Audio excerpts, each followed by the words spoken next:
Assalamu alaikum, namaste, and welcome to the News Hour with your favorite host and host Jennifer Rogers.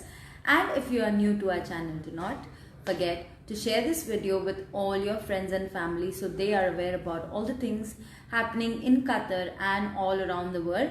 And with that, we are also available on Instagram, Facebook, and Twitter, where we post a lot of interesting content and it's just for you. So please go ahead and subscribe to our YouTube channel also, which is also named as Qatar Day, and do not forget to check out our other channel, which is called qatarday.com. And with this, I have one local news and three international news for you today, so let's just get into it. So the first one being Qatar Museum finalizes agreement with Total to sponsor energy playgrounds.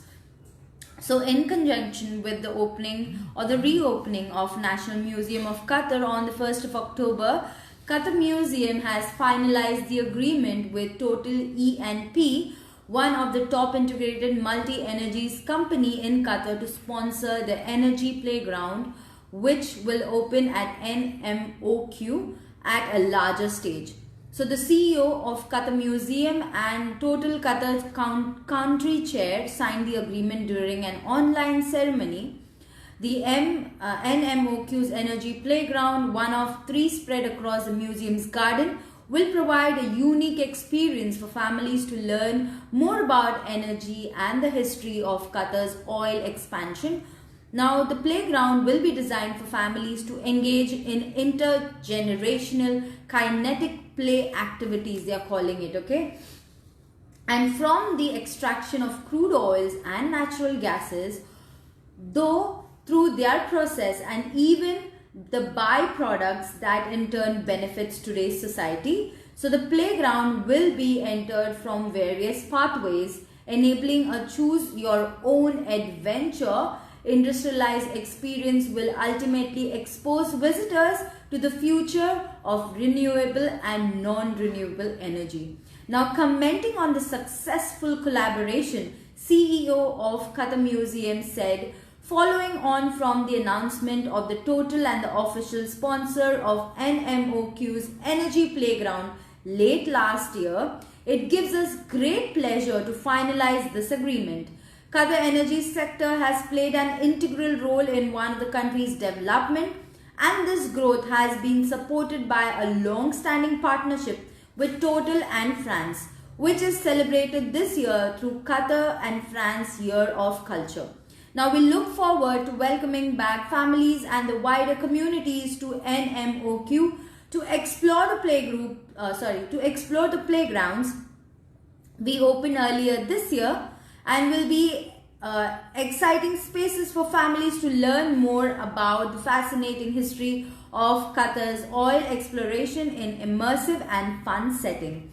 The narratives of energy industries like oil is an ongoing theme explored across galleries in NMOQ, which is the highlight topic, which is the discovery of oil, negotiation and correspondence, the rapid modernization and the country's witness due to oil industry, as well as the impact it has had on the social culture development.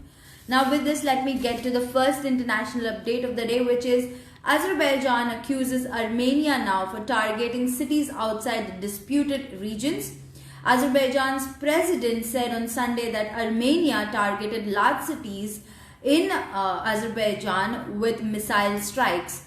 Ganja, I don't really know how they say it, but home to several 100,000 residents, and the country's second largest city is located roughly 100 kilometers, about 60 miles away from the region, and the clashes erupted on the 27th of September have killed dozens, marking the biggest escalation in the decades. The old conflict over the region, which lies with Azerbaijan but is controlled by the local ethnic American forces backed by Armenia. So on Sunday, a video depicting damaged buildings and called it a result of Armenia's massive missile strikes against the dense regional areas. It wasn't immediately possible to verify the authenticity of the video by far, but Armenia's defense minister denied the claims. The minister's spokesperson Shushan Stefanin wrote on Facebook that no fire was opened from Armenia in the direction of Azerbaijan and called the accusations desperate conclusions from Azerbaijan's side. So opening fire on the territory of Azerbaijan from the territory of Armenia is clearly provocative and expands the zone of hostility. Azerbaijan defense minister said on the statement on Sunday, according to him, no serious damage was inflicted on the infrastructure, but civilians were wounded. As the fight resumed Sunday morning, Armenian officials accused Azerbaijan for carrying out strikes on the regions and targeting the civil population there. In a statement issued later on Sunday, Azerbaijan's defense minister rejected accusations for targeting civilians or the civilian infrastructures. The Azerbaijan president tweeted Sunday that country's troops liberated for occupation the city of Jabril and several villages that were surrounding. Now with this, let me get to the second international update for today, which is a kind of a good news for all the teachers out there, because we're celebrating the World's Teachers Day and Qatar Airways is giving out 21,000 free tickets to all the teachers all around the globe.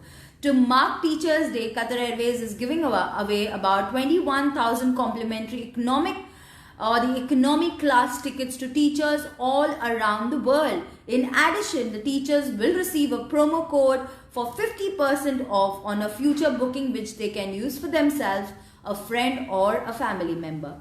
The free ticket will be distributed from the 5th to the 7th October 2020 with the daily quota reset at 9 a.m. Singapore time each day. From the 5th to the 7th October 2020, eligible passengers can visit the page to register for a promo code. Assuming an equal number of codes are released each day, that is about 7,000 daily. And according to the landing page, each country has a sub-quota of its own. So registration opens at 9 a.m. Singapore time each day. The successful registered, or the persons who have been successfully registered, will receive a promo code via email within 48 hours. This promo code can be used to book a single adult economy return ticket to anywhere in Qatar Airways network with the following booking and travel period. So the booking period is 7th October 2020 to 1st November 2020. All booking must be made at least 14 days prior to departure. Now the travel period is from the 20th of October 2020 to the 30th of September 2021, and all travel must be completed by the 30th of September 2021.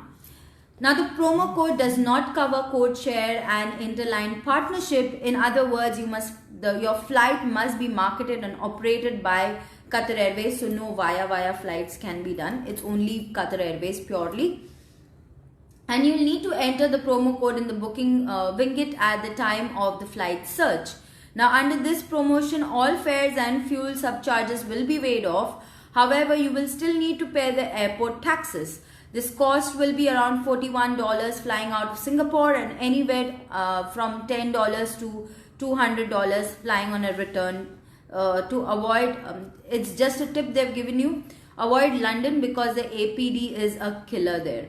So the Qatar Airways is limiting complimentary tickets to W booking class in the economy class promo fare family, and we're not sure how generous they are on releasing the seats for this particular fare basket, so we'll just have to see.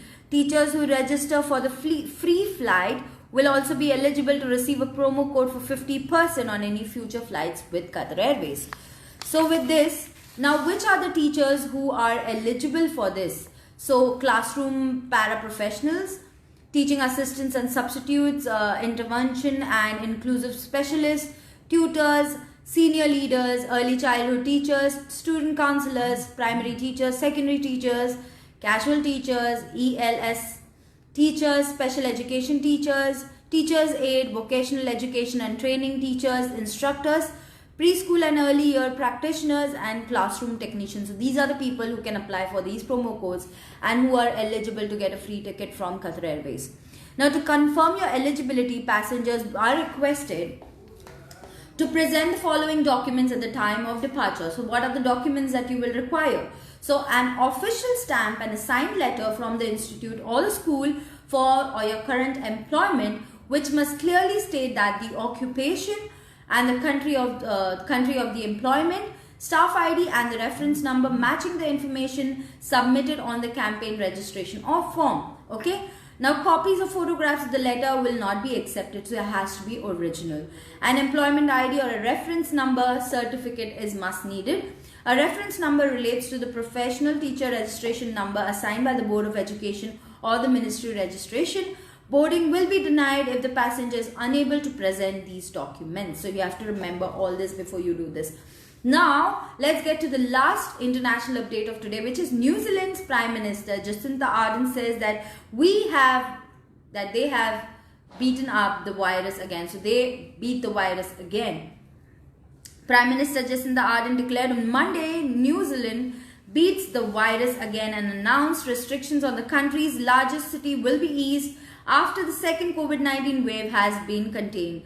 The virus will believed to be have eradicated in late May after a strict national lockdown led the New Zealanders enjoying 102 days without community transmission. But a new cluster emerged in Auckland in August, forcing the city of 1.5 million into lockdown for almost 3 weeks. With no new confirmed cases in Auckland for 12 days, Ardern said Monday that the virus was now under control and congratulated residents for enduring the second lockdown. Now, she said it felt longer and dragged on it what was already starting to feel like a very, very long year. But despite this, the Aucklanders and the New Zealanders stuck to the plan, and that worked twice now, and they beat the virus again. Now, Ardern said from late Wednesday, Auckland would join the rest of the New Zealand on level 1, the lowest rating on government's fortified virus alert system. Under the change, there are no restrictions on social gathering, allowing the second cup test in Auckland on October 18 to play in front of the full stadium at Eden Park. Now, under the change, there are no restrictions on social gathering, allowing the second. Oh, I just said that. Anyways, this is a positive news and will be able to enjoy the test match of rugby, the New Zealand rugby team said in a statement. Now, New Zealand has recorded just 25 COVID-19 deaths in the population of 5 million. Wow. And with 40 active cases in the country on Monday, but Ardern who faces a general election on October 17, warned successors could not be taken for granted. She pointed to a decline in the use of the official COVID-19 tracking app and falling virus test numbers. Now with this, I'm done with all the updates for today. Thank you so much for logging on to Qatar Day. Keep loving, keep supporting, keep watching Qatar Day, the pulse of the nation. Me, your host and host, Jennifer Rogers, and I'll see you guys tomorrow, same time, same place. Until then, remember to take care of yourself, stay healthy and stay safe, and I'll see you guys tomorrow. Khuda Hafiz. Bye-bye.